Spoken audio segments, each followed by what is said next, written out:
So I have to go all the way back to 1971 because in 1971, the dollar became synthetic.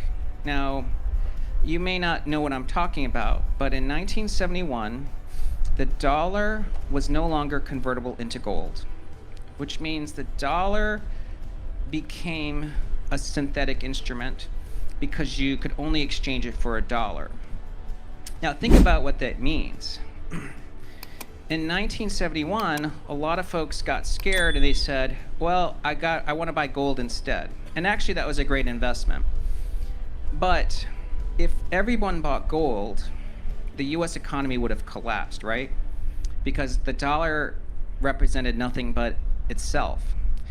So you had to create a system where people would believe the dollar was useful, and that was what Wall Street did. They created all these financial products because the dollar became synthetic.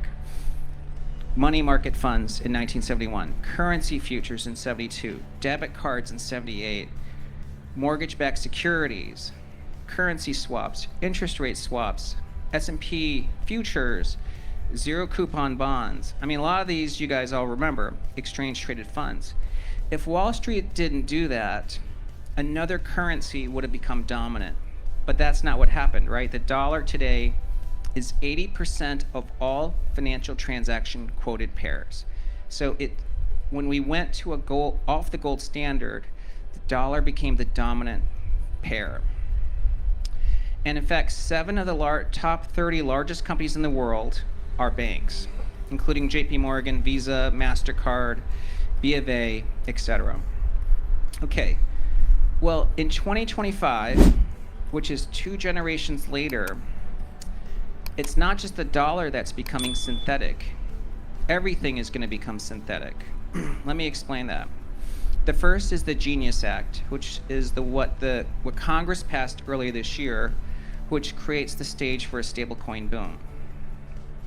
And then the SEC announced Project Crypto, which is encouraging Wall Street to move on to the blockchain. Remember, the blockchain is a public software, basically gigantic public software, but what it does is it verifies transactions and it stores records and information, and it eliminates a lot of the costs and friction that Wall Street experiences today.